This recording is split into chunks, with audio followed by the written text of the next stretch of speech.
hormat. Yang beli harus hormat. Apabila kita umat Nabi Muhammad, Jawablah jawablah salam salam dengan dengan hormat. hormat. Assalamualaikum warahmatullahi wabarakatuh. Bersama menanam padi. Perginya bersama bibi. Sebelum kami memulai presentasi, izinkan kami kami memperkenalkan diri. Saya Ariswandi Saya Ridwan. dan saya Citra Wulandari. Kami dari dari tim Posdaya.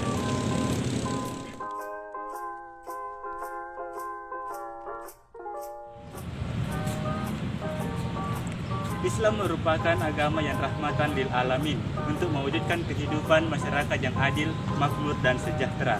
Dalam agama Islam terdapat masjid sebagai simbol untuk beribadah kepada Allah Subhanahu wa taala dan tempat berkumpulnya para masyarakat untuk bertukar pikiran mengenai persoalan umat. Pada masa Rasulullah SAW ataupun setelahnya, masjid telah menjadi titik pusat pemerintahan, ekonomi, sosial, budaya dan politik. Khusus pada bidang ekonomi, mayoritas masyarakat Islam di Indonesia belum mampu membangun tatanan ekonomi yang lebih baik. Padahal berdasarkan data dari Badan Pusat Statistik Nasional pada tahun 2019, indeks pertumbuhan ekonomi secara nasional mencapai 5,02%. Sementara itu, pertumbuhan ekonomi di Sulawesi Selatan pada tahun 2019 mencapai 7,21%. Untuk khusus wilayah Kota Palopo sendiri, indeks pertumbuhan ekonomi mencapai 6,98%. Berdasarkan data dari Sistem Informasi Masjid, Kementerian Agama Republik Indonesia pada tahun 2014, jumlah masjid dan musola di Indonesia yaitu 731.095 yang terdiri dari 239.439 masjid dan 439.656 musola. Adapun rumusan permasalahan dalam paper penelitian ini ya terdapat dua. Yang pertama, kurang maksimalnya pengelolaan dana masjid. Yang kedua, tidak meratanya pertumbuhan ekonomi di masyarakat.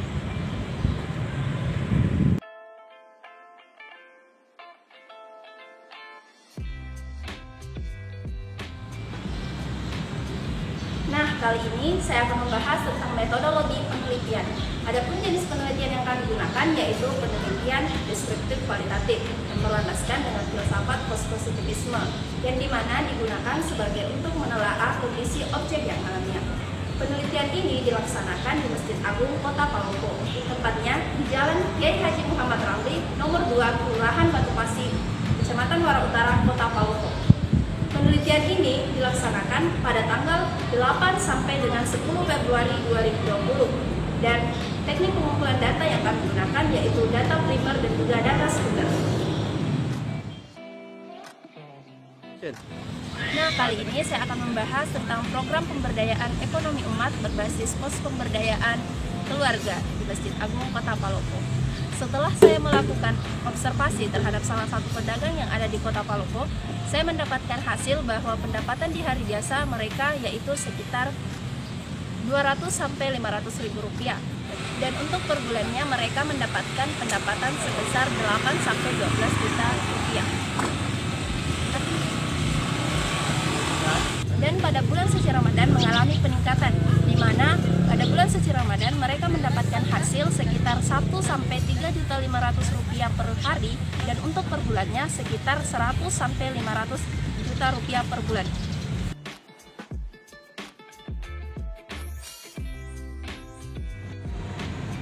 Hasil penelitian.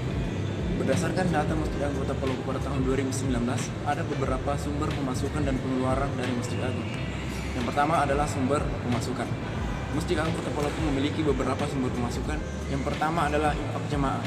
Dana infak jamaah yang masuk di kas Masjid Agung Kota Palopo dalam sepekannya itu ada 8 juta rupiah. Nah, jika dikalkulasikan dalam sebulan maka didapat 32 juta rupiah. Yang kedua adalah donatur tetap. Masjid Agung memiliki beberapa donatur tetap yang menyumbangkan dananya kepada pengelola masjid, yang biasanya berkisaran 2.500.000 per bulannya. Yang ketiga adalah pedagang pakaian muslim yang berjualan di sekitaran area Masjid Agung Kota Palopo. Nah, biasanya mereka ini memberikan sumbangan per bulannya. Yang keempat adalah perayaan hari besar Islam, yaitu Hari Raya Idul Fitri dan Hari Raya Idul Adha, di mana Hari Raya Idul Fitri dana yang masuk sebesar 60 juta rupiah dan Hari Raya Idul Adha sebesar 90 juta rupiah. Jadi total keseluruhan 150 juta rupiah. Adapun pengeluaran Masjid Agung Kota Palopo dalam sebulannya yaitu air dan listrik sebesar 10 juta, pegawai sebesar 25 juta, peralatan dan lain-lainnya sebesar 5 juta. Jadi total keseluruhan 40 juta dalam sebulannya.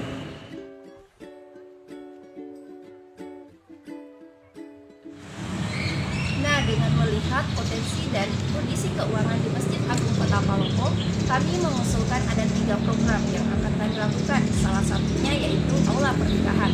Tepat di belakang saya berdiri, nantinya akan dibangun sebuah aula pernikahan, di mana pembangunan aula pernikahan ini merupakan suatu konsep pemberdayaan dana di Masjid Agung Kota Palopo itu sendiri.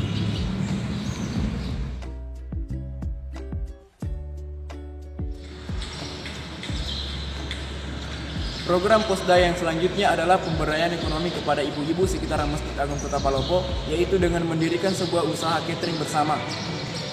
Hasil keuntungan catering tersebut dibagi dari hasil kesepakatan dari pengelola masjid dan pengelola catering usaha bersama tersebut. Masjid Agung Kota Palopo merupakan pusat dari kegiatan sosial masyarakat sekitar, baik itu merupakan tempat kajian, kegiatan sosial, jalan santai, dan sebagainya. Masjid Agung Kota Palopo yang dilengkapi dengan fasilitas taman dan tanaman yang rindang membuat banyak masyarakat yang berkunjung ke tempat ini, sehingga dengan kondisi seperti ini para pedagang kaki lima yang ada di luar sana masuk ke dalam pelataran ataupun area masjid untuk berjualan. Melihat kondisi seperti ini, pihak pengurus Masjid Agung Kota Palopo akan memberikan bantuan berupa bangunan ruko yang akan diberikan kepada para pedagang kaki lima atau PKL secara percuma tanpa adanya iuran ataupun beban sewa yang diberikan setiap bulannya. Tetapi yang diberikan kepada Masjid Agung Kota Palopo yaitu bentuk kesadaran daripada pedagang untuk memberikan sumbangan seikhlasnya kepada kas Masjid Agung Kota Palopo itu sendiri.